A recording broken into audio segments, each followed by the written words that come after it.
அம்மாவுக்கு பையன் இப்போ லவ் பண்ணுறதுனா தைரியம் வேணும்ல சார் உங்களுக்கு. அதெல்லாம் எனக்கு தைரியம் இல்லைன்னா எங்கள் அம்மானா பயம் எனக்கு. அதர் ஸ்டேட்ஸ் கூட சண்டைலாம் வரும்னு பசங்க கூட சண்டைலாம் போடுவீங்களாமே? அது சண்டை இல்லை, அது காலேஜில் படிக்கிறப்ப அந்த லோக்கல்ஸுங்க அதர் ஸ்டேட் ஸ்டூடெண்ட்டை டாமினேட் பண்ணுவாங்க. அப்போ கொஞ்சம் நம்ம தான் கொஞ்சம் துணிச்சல் அதிகம்ல, அதெல்லாம் கொஞ்சம் பயங்கரமா தெரிஞ்சு வச்சிருக்காரு. அதான் வேணாம்னு நினைச்சேன். வரும்போது கொஞ்சமா தைரியமா எதிர்ப்பேன். அதை தைரியமா சண்டை போட்டுருப்போம். ஃபைட்லாம் இருக்கு, சஸ்பென்ஸ் அந்த மாதிரி ஃபைட்டு தான் இல்லை. ஒரு அதர் ஸ்டேட் ஸ்டூடெண்ட் எல்லாம் நாங்கள் எல்லாம் ஒன்றானோம். ஓகே, என்ன காரணத்துக்கு என்ன ப்ராப்ளம் வரும்? லோக்கலுங்க சிக்மங்களூருங்க ஒரு இன்டீரியர் ஸ்டேட்டு அதர் ஸ்டேட் ஸ்டூடெண்ட்ஸை டாமினேட் பண்ணுவாங்க. ராகிங்லாம் நாங்கள் கட்டுப்பட மாட்டோம். அதனால அவர் இது வர்றது தான் சும்மா சின்ன அந்த ஏஜில் காலேஜில் வர்றது. படிப்பில் எப்படி சார் நீங்கள் ரொம்ப டாப்பரா இல்லை? ஸ்கூல் டைஸில் டாப்பரு, காலேஜ் போயில ரொம்ப வெரி இர்ரெகுலர். ஹோம் சிக் அதிகம் எனக்கு, அடிக்கடி முடியாத ஊருக்கு. ஏதோ படித்தேன். I didn't complete my course. Okay okay okay. இவ்வளோ ஹோம் சிக் சொல்றீங்க, கண்டிப்பா உங்க பொண்ணு கூட ரொம்ப ரொம்ப அஃபெக்ஷனேட்டா இருந்திருப்பீங்க. அப்ப எங்க அப்பாவுக்கு பயப்படுவேன், இப்ப ஒய்ஃபுக்கு பயப்படுவேன், எல்லாத்துக்கும் என் பொண்ணுக்கு பயப்படுவேன். இல்ல ரொம்ப அஃபெக்ஷனா அவங்க தான் நம்ம மேல அஃபெக்ஷனா இருப்பாங்களா, அவங்க சொன்னா கேட்டுக்குவேன்.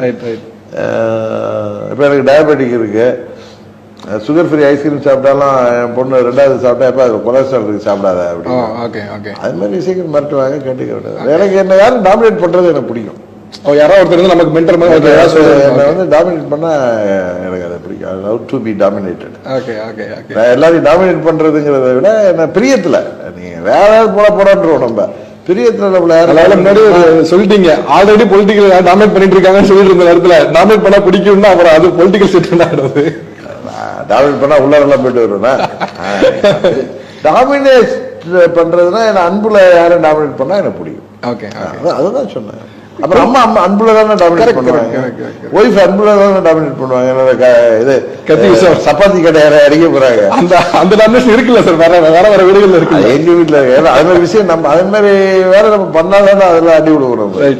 அது மாதிரி ரொம்ப நீங்க ஃபேமிலியோட ரொம்ப அஃபெக்ஷனேட்டா இருக்குன்னு நினைக்கிறேன். இப்போ ரீசெண்டா கூட அவங்களுடைய மகளுக்கு திருமணம் வந்து நிறைய பேர் அப்பாவுக்கு திருமணம் ஆகி ஒரு வீட்டுக்கு சொந்தத்திலே இருந்தாலும் கூட ஒன்ஸ் அந்த ஸ்டேஜ்ல இருக்கும்போது கொஞ்சம் எமோஷனலா ஃபீல் ஆவாங்க. அப்படியான மொமெண்ட் இருந்துச்சு அவங்களுக்கு? என் பொண்ணுங்க பக்கத்துல தஞ்சாவூர் வீட்டில் தான் எப்போ வேணாலும் போய் பார்க்கலாம். அதனால அது இல்லை, எங்கேயோ வெளியில போனா அது ஏன்னா எப்பயாவது பொண்ணுன்னு பிறந்தா இன்னொரு வீட்டுக்கு போக போகுதுங்கிறது யதார்த்தம் தானே. அதனால இருந்தாலும் அந்த மொமெண்ட் சில பேருக்கு எதார்த்தமா தெரிஞ்சாலும் கூட அந்த மொமெண்ட் இருக்க வேணும்னா போய் உடனே ஓடிட்டு வைப்பாங்க. இப்ப எல்லாம் அது வேணா உடனே கிளம்பி வந்துடும். இன்னும் இருக்கு அது, அது எப்பயும் இருக்கு உள்ளது. நம்ம கூட இருக்காதுன்னு ஆசை தான் இருக்கும், அது எப்படி இருக்க முடியாதுல்ல. இந்த மொமெண்ட்ல யாராவது